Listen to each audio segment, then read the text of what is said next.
Перегонки давай. Ой, сынок, все, я устала.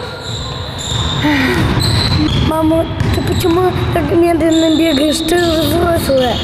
Потому что, наверное, сынок, у тебя энергии больше. А еще я менее физически активна, чем ты. Как ты?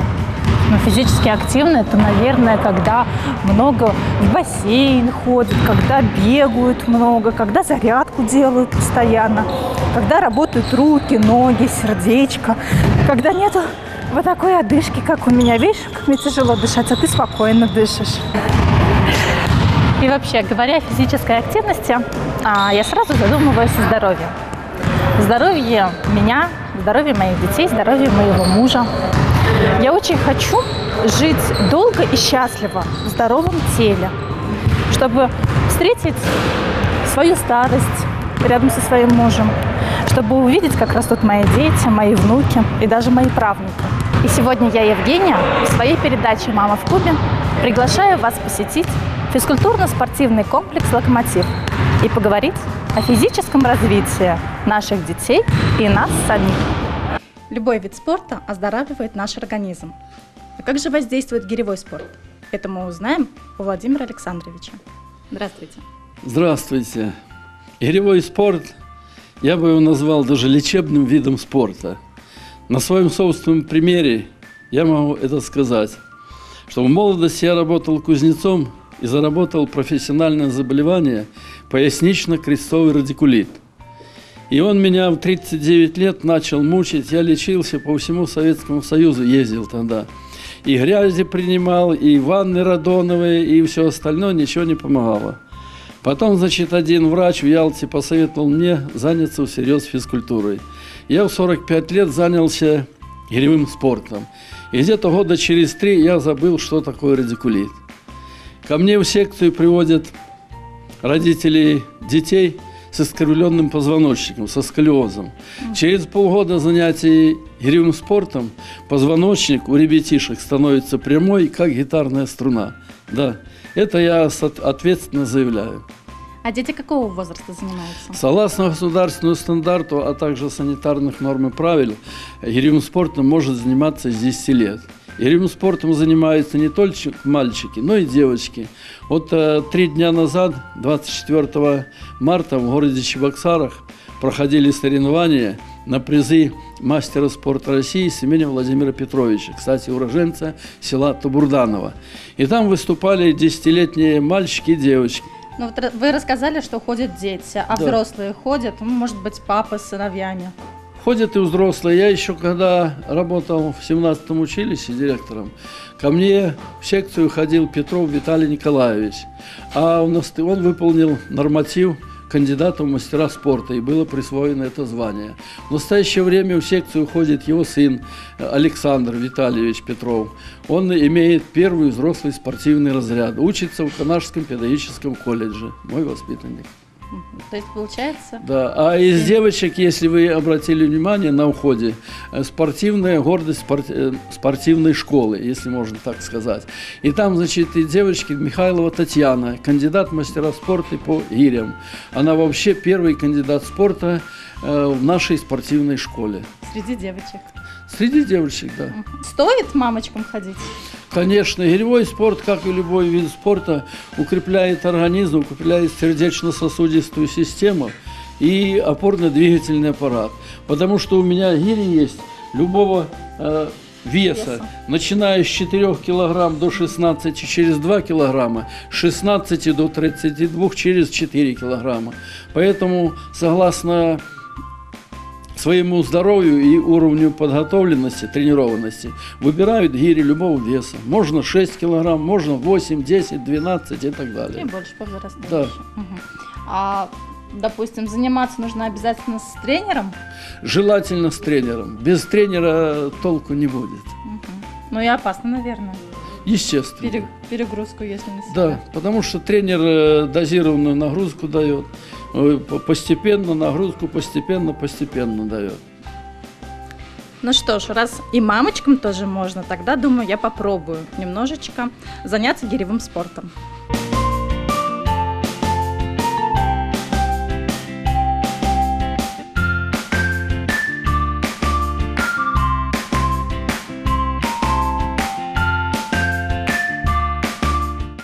Я думаю, любая мамочка после рождения ребенка мечтает быть в стройном и подтянутом теле.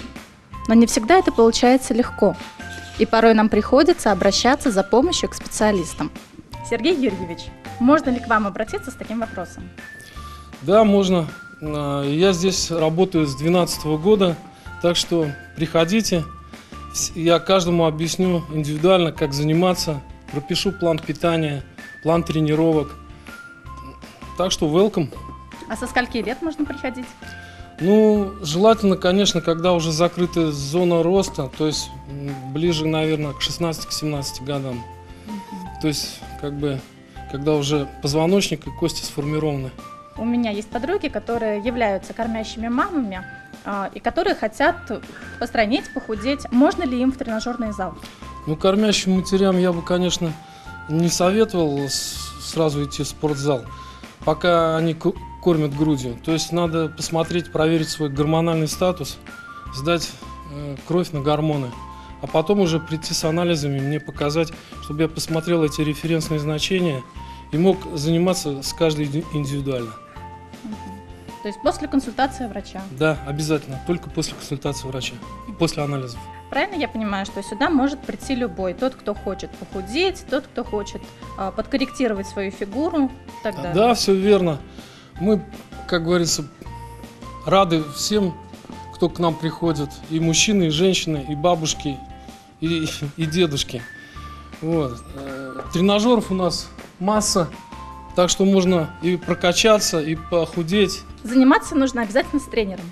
Обязательно. То есть, как бы сначала я даю базовые упражнения, которые состоят из 3 упражнений, а потом уже мы рассказываем дальнейшие нюансы.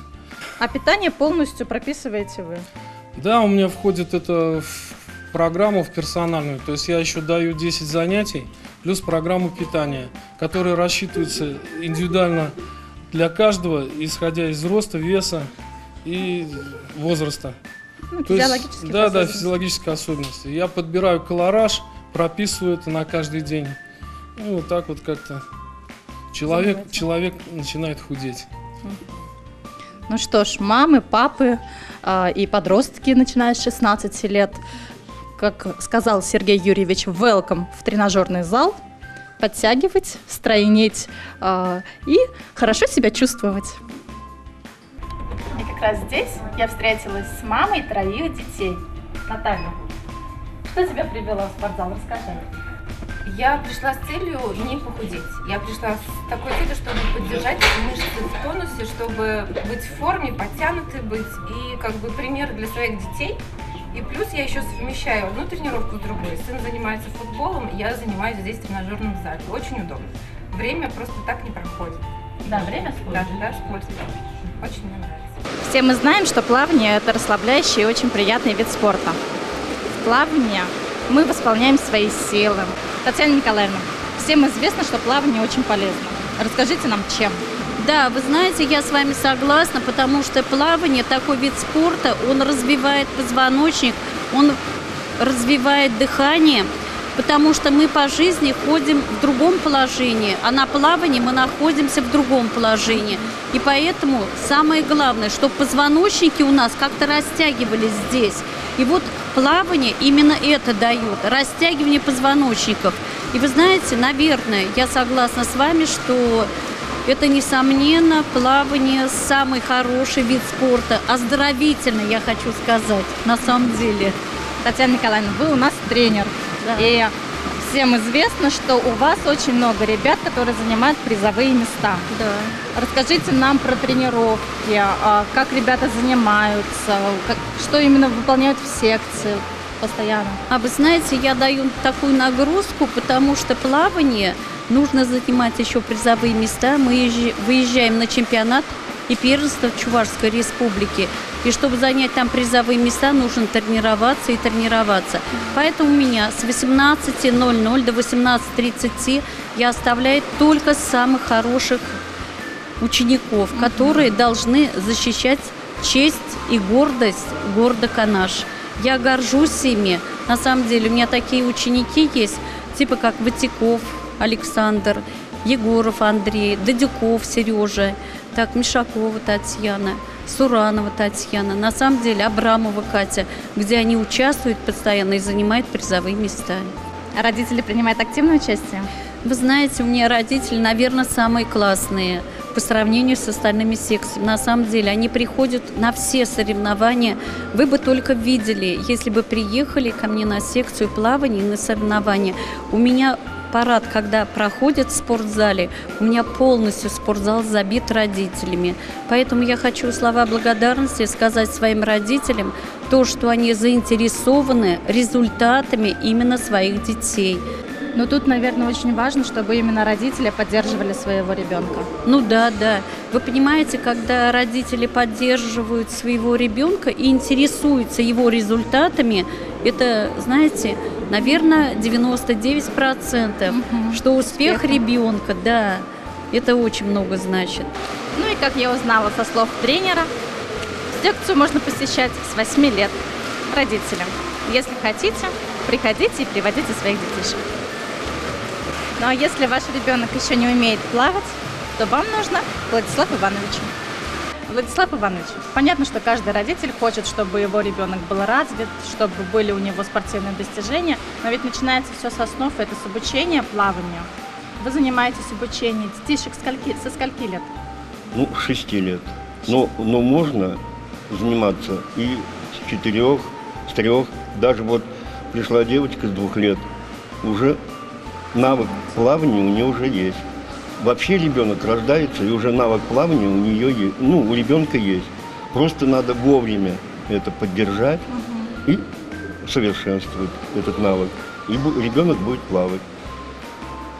Вот сейчас наступает момент, летний период, все будут выходить на водные, как говорится, на отдых, да. Вот, и некоторые будут опасаться, как ребенок может плавать или нет. Вот многие приходят уже с опозданием.